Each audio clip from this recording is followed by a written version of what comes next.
समस्या का समाधान डायलॉग और डिप्लोमेसी के माध्यम से होना चाहिए। भारत और ब्राजील एक मत है कि आतंकवाद और उसके समर्थक पूरी मानवता के शत्रु हैं। हम इस बात पर भी सहमत है कि वर्तमान समय की चुनौतियों से निपटने के लिए वैश्विक संस्थानों का रिफॉर्म अत्यंत आवश्यक है। हम इस दिशा में भी मिलकर प्रयास करते रहेंगे।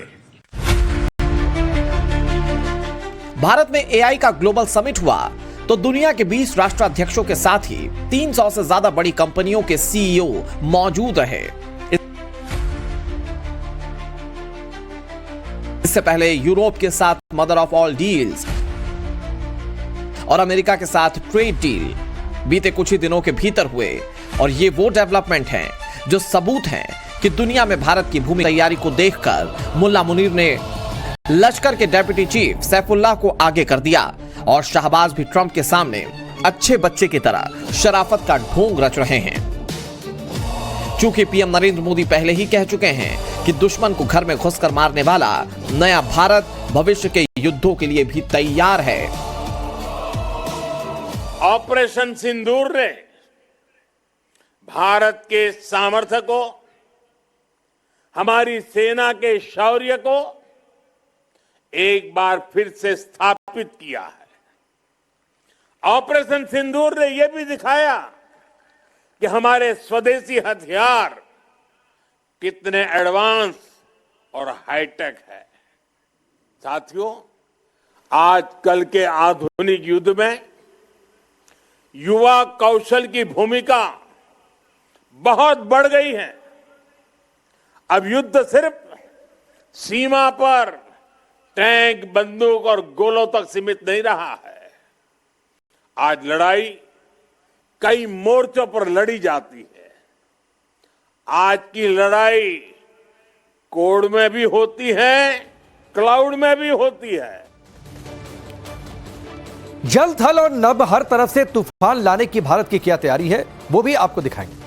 पहले आप ये जान लीजिए कि भारत कैसे डिफेंस सेक्टर में नई ऊंचाइयों को छू रहा है। लगातार 3,25,000 करोड़ में भारत फ्रांस से 114 राफेल और खरीद रहा है। इनमें से 96 राफेल जेट को फ्रांस की डसॉल्ट नागपुर की फैसिलिटी में ही विकसित करेगी, जबकि 18 राफेल फाइटर जेट का निर्माण फ्रांस में होगा। नई डील में ज्यादातर जेट F4 वर्जन के होंगे। अभी भारतीय वायुसेना के पास राफेल का F3 वेरिएंट है। भारत और फ्रांस के बीच हैमर मिसाइल के ज्वाइंट प्रोडक्शन का भी समझौता हुआ है। राफेल फाइटर जेट में भी हैमर मिसाइल का ही इस्तेमाल होता है, इसलिए ये समझौता महत्वपूर्ण है। हैमर दरअसल medium range air to ground missile है, यानी इसे हवा से जमीन पर टारगेट को ध्वस्त करने के लिए इस्तेमाल किया जाता है, दागा जाता है, और इसका इस्तेमाल भारत पाकिस्तान के खिलाफ कर चुका है। तो ये डील और समझौते महत्वपूर्ण। यानी अब राफेल का घातक हथियार भारत में ही बनेगा। ब्रह्मोस से पाकिस्तान की नींद पहले ही उड़ी हुई थी। अब हैमर मिसाइल भी भारत में बनेगी। जल, थल, नभ हर तरफ से तूफान लाने की तैयारी कैसे चल रही है, अब उसे देखिए और समझिए। विशाखापट्टनम में समंदर में इंडियन नेवी की ताकत की ये वो तस्वीरें हैं जिससे दुश्मन कांप उठेगा। यहां आर के बीच पर इंटरनेशनल फ्लीट रिव्यू 2026 के दौरान भारतीय नौसेना ने अपना अद्भुत शौर्य दिखाया। एम्फीबियस टैंक का समंदर की लहरों को चीरते हुए जमीन पर उतरना नौसेना की आक्रामक क्षमता को दिखाता है। भारतीय नौसेना के सी किंग 42B हेलीकॉप्टर ने उस खतरनाक स्लीदरिंग ऑपरेशन को अंजाम दिया जिसमें कमांडो रस्सी के सहारे तेजी से हेलीकॉप्टर से नीचे उतरते हैं। यह तकनीक दुश्मन के जहाजों पर अचानक हमला करने के वक्त काम आती है। इस वक्त विशाखापट्टनम में दुनिया भारतीय नौसेना की ताकत देख रही है, लेकिन ये जो ताकत आती है, इसकी शुरुआत होती है, उसका मुजाहरा भी यहाँ भारतीय नौसेना के द्वारा किया जा रहा है। और नीले समंदर में भारत का तिरंगा लहराते हुए, लेकिन ये आईएनएस तीर जो 21 फरवरी 1986 को कमीशन किया गया था युवा अधिकारियों के लिए ट्रेनिंग के लिए, इसका इस्तेमाल किया जाता है। इसको रीढ़ की हड्डी माना जाता है। नेवी में बड़ी ट्रेनिंग टुकड़ियों को भेजने के लिए इसे डिजाइन किया गया है। ये जहाज रेगुलर तौर पर इंस्ट्रक्टर, स्टाफ और 100 से ज्यादा कैडेट्स के साथ चलता है, जो अपना नेवल करियर शुरू करते हैं। यानी कि शुरुआती दौर में जब नौसेना में युवा अधिकारियों की भर्ती होती है तो उनकी ट्रेनिंग होती है, और इसके साथ ही साथ आप INS ज्योति देख रहे हैं। समंदर की गहराई में एक और भारतीय नौसेना का युद्धपोत शान से खड़ा नजर आया। दूसरी तरफ एक फास्ट इंटरसेप्टर क्राफ्ट ने तेज गति से लहरों के ऊपर से गुजरते हुए अपनी क्षमता दिखाई। यह प्रदर्शन तटीय सुरक्षा और घुसपैठियों को रोकने की नौसेना की अलर्टनेस को दिखाता है। इंटरनेशनल फ्लीट रिव्यू में इन जहाजों की मौजूदगी भारत की समुद्री संप्रभुता का प्रतीक है। और अब देखिए भारतीय नौसेना की वो ताकत जो समंदर के अंदर घुसकर हर ऑपरेशन को अंजाम देने में सक्षम है। INS निस्तार एक स्टेट ऑफ द आर्ट देश में बना हुआ ड्राइविंग सपोर्ट वेसल है, जो इंडियन नेवी की टेक्नोलॉजी में तरक्की और आत्मनिर्भरता की निशानी भी है। मेक इन इंडिया पहल के तहत डिजाइन किया गया ये सबमरीन को सपोर्ट करता है, डीप सी ड्राइविंग करता है और मुश्किल सबमरीन रेस्क्यू ऑपरेशंस को ये अंजाम देता है। दक्षिण में इंडियन नेवी का दम आपने देखा।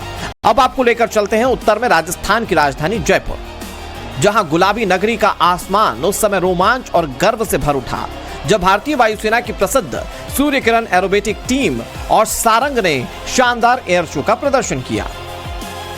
भारतीय वायुसेना के सारंग हेलीकॉप्टर डिस्प्ले जो है वो जयपुर के आसमान में आप देखेंगे किस तरीके से डायमंड फॉर्मेशन बना रहे हैं। ये ध्रुव हेलीकॉप्टर्स हैं जिनको हिंदुस्तान में असेंबल किया गया है। किस तरीके से मोर की झलक इन लाल और सफेद हेलीकॉप्टर्स पर दर्शा रही है, वो बताता है कि जिस तरीके से सारंग जो कि संस्कृत का शब्द है जो मोर के लिए इस्तेमाल किया जाता है, ऐसे में ये जो सारंग हेलीकॉप्टर्स है पांचों के पांचों हेलीकॉप्टर्स विभिन्न जो फॉर्मेशंस हैं वो आसमान में बना रहे हैं और तमाम जो जयपुर वासी हैं उनको हैरतअंगेज करतब दिखा रहे हैं ताकि यहाँ के जो युवा हैं वो भारतीय फोर्सेस के प्रति अपनी देशभक्ति को प्रकट करें।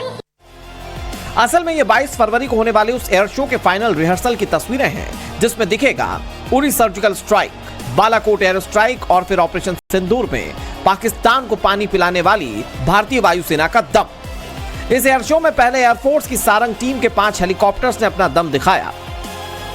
इसके बाद एयरफोर्स की सूर्य किरण एरोबेटिक टीम ने लाल और सफेद रंग के 9 हॉक जेट विमानों से 1000 फीट की ऊंचाई पर महज 5 मीटर की दूरी पर 18 डिस्प्ले देकर सबको हैरान कर दिया। Surya Kiran aerobatic team Asia की सबसे प्रभावशाली एरोबेटिक टीम है जिसमें आप देखेंगे कि 9 ये फाइटर जेट्स हैं जो कि गुलाबी नगरी जयपुर के ऐतिहासिक जल महल के पाल पर अपना ऐतिहासिक प्रदर्शन कर रहे हैं। ये तमाम fighter jets Surya Kiran aerobatic team का सबसे बड़ा और प्रभावशाली छाप छोड़ते हैं कि किस तरीके से ये तमाम फाइटर जेट्स जो कलाकृतियां आसमान में दिखा रहे हैं, इसी तरीके से तमाम जो फाइटर जेट्स हैं जब भी युद्ध के मैदान में उतरते हैं तो भारतीय वायुसेना के तमाम जाबाज दुश्मन के दांत तो खट्टे करते ही हैं, लेकिन सूर्य किरण एरोबेटिक टीम की खासियत यह है कि ये एशिया की सबसे प्रभावशाली एरोबेटिक टीम है जो कि हिंदुस्तान की सबसे बड़ी ताकत और पूंजी के रूप में उभरी है। चलिए अब आपको ले चलते हैं पूर्वोत्तर में असम की राजधानी गुवाहाटी, जहां पहली बार सीआरपीएफ ने अपना 87वां स्थापना दिवस अद्भुत अंदाज में मनाया, जिसमें केंद्रीय गृह मंत्री अमित शाह भी शामिल हुए। सीआरपीएफ एक ऐसा बल है जिसके जांबाजों की वीरता पड़ोसी मुल्क चीन और पाकिस्तान देख चुके हैं। सीआरपीएफ ने लद्दाख के हॉट स्प्रिंग में जहां चीन को अपनी वीरता का लोहा मनवाया था, वहीं कच्छ के रण में पाकिस्तान को मुंहतोड़ जवाब दिया था। एक वाहन है जिसको विल्ड आर्मर्ड प्लेटफॉर्म कहा जाता है वेब, और लगातार हम आपको इसकी तस्वीरें दिखा रहे हैं कि किस तरीके से ये नक्सलाइट इस एरिया पे काम करते हैं। 8x8 की ये जो पूरी व्हीकल है, और उसी के साथ साथ हम आपको बता दें कि ये ऐसी एक व्हीकल है, आत्मनिर्भर भारत की एक पहचान है। सिर्फ डिफेंड नहीं करता है, ये काउंटर अटैक के लिए भी बनाया गया है। हम आपको तस्वीरें दिखा रहे हैं, इसके अंदर की तस्वीरें हम आपको दिखा रहे हैं कि किस तरीके से ये बैठने की जगह बना हुआ है। जैसे देखिए हम लोग जैसे प्लेन पे बैठते हैं तो जिसे हम लोग बैठने के बाद सीट बेल्ट लगाते हैं, सारी व्यवस्था वैसे ही किया हुआ है। देश के अंदर भी बहुत तरीके से जैसे स्थिति होती है, मान लीजिए प्रोटेस्ट हो, मान लीजिए रेस्क्यू ऑपरेशन हो, काफी रेस्क्यू राइट ऑपरेशंस में हमने रैफ को देखा है। ये रैफ की तस्वीरें हम लगातार आपको दिखा रहे हैं। उसी के साथ साथ हम आपको थोड़ा आगे की तस्वीर भी दिखाना चाहेंगे कि जैसे एलाइट काउंटर अटैक्स की कोबरा यूनिट्स की अगर बात करें, इनको जंगल वारफेयर की भी राजा माना जाता है। उसी के साथ साथ हम आपको बता दें कि 2008